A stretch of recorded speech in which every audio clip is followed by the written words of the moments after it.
దేవి భాగవత పురాణంలో రక్తబీజుడు అనే రాక్షసుడు దేవుళ్ళని మనుషుల్ని సంహరిస్తూ రెచ్చిపోతూ ఉంటాడు. అప్పుడు దేవతలందరూ పార్వతీదేవిని సహాయం కోరగా పార్వతీదేవి దుర్గామాత రూపంలోకి మారి రక్తబీజుడితో యుద్ధం చేయడానికి బయలుదేరుతుంది. అయితే దుర్గామాత రక్తబీజుడితో యుద్ధం చేస్తున్నప్పుడు రక్తబీజుడిని గాయపరచడం వల్ల రక్తబీజుడి శరీరం నుంచి ఒక రక్తపు బొట్టు నేల మీద పడుతుంది. కానీ రక్తబీజుడికి ఒక వరం ఉంది. అదేంటంటే తన రక్తపు బొట్టులు నేల మీద పడిన ప్రతిసారి మరొక రక్తబీజుడు ఉద్భవిస్తాడు. దానివల్ల రక్తబీజుడిని ఎన్ని మంది చంపాలని చూసినా ఆ రక్తబీజుడి రక్తం నుంచి వేల మంది రాక్షసులు పుట్టుకొచ్చేవాళ్లు. అలా రక్తబీజుడిని చంపడం అసాధ్యమైంది. అప్పుడు రక్తబీజుడి సంహారం కోసం దుర్గాదేవి తన దేహం నుంచి సప్తమాతృకులను పుట్టిస్తుంది. సప్తమాతృకులు అంటే 7 అమ్మవారులు. ఈ 7 అమ్మవారులు కూడా దుర్గాదేవి యొక్క స్వరూపాలే. కానీ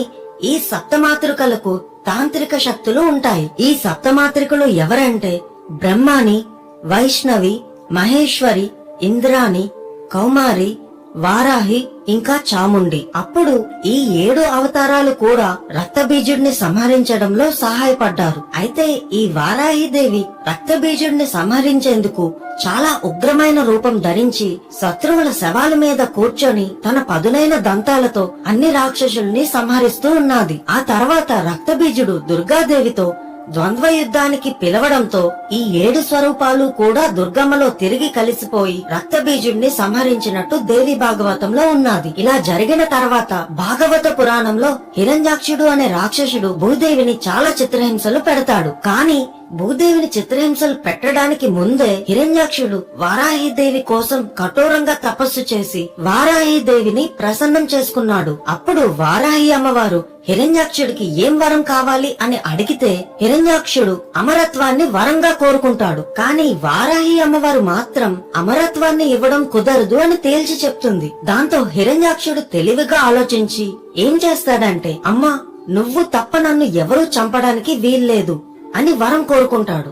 దానికి వారాహి అమ్మవారు సరే అని ఒప్పుకుంటుంది. కానీ వెంటనే నేను నీ భక్తుడిని కాబట్టి నువ్వు కూడా నన్ను చంపకూడదు అని చెప్తాడు. దానికి కూడా వారాహి అమ్మవారు సరే అని చెప్పి వెళ్ళిపోతుంది. ఇంకా ఈ వరాన్ని అండగా చూసుకొని హిరణ్యాక్షుడు విచ్చలవిడిగా రెచ్చిపోయి భూమాతని చిత్రహింసలు పెడుతూ ఉంటాడు. అప్పుడు హిరణ్యాక్షుడిని చంపడం కోసం వారాహి అమ్మవారి నుంచి వరాహస్వామి ఉద్భవిస్తాడు. అలా వారాహి అమ్మవారిలో నుంచి వచ్చిన విష్ణువుని అవతారమే వరాహస్వామి. ఇంకా మత్స్య పురాణంలో శివుని చెమట బొట్టుతో అంధకాసురుడు అనే రాక్షసుడు పుడతాడు. అయితే అంధకాసురుడు పెరిగి పెద్దయ్యాక రాక్షసులందరికీ అధిపతి అయి దేవతల పైన యుద్ధాన్ని మొదలు పెడతాడు.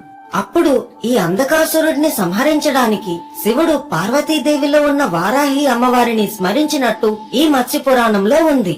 ఈ పురాణాలతో పాటు వామన పురాణంలో సప్తమాత్రికలను దుర్గా అమ్మవారు చండికా రూపం నుంచి పుట్టించినట్టుగా ఉన్నది.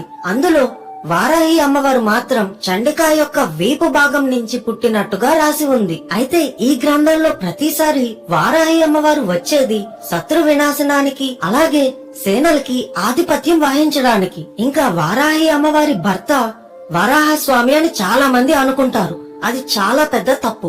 ఆదిశక్తి స్వరూపమే పార్వతీదేవి. ఎలా అయితే పార్వతీదేవి నుంచి ఈ సప్తమాత్రికులు వచ్చారో అలాగే శివుడి స్వరూపమైన భైరవుడి నుంచి అష్టభైరవులు ఉద్భవించారు. ఈ అష్టభైరవులు కూడా అష్టదిక్కులని కాపాడుతూ పాలిస్తూ ఉంటారు. ఈ అష్టభైరవుల్లో ఒకరైన ఉన్మట్ట భైరవానే వారాహి అమ్మవారి భర్త. కాబట్టి వారాహి అమ్మవారి భర్త వరాహస్వామి కాదు, ఉన్మట్ట భైరవుడు.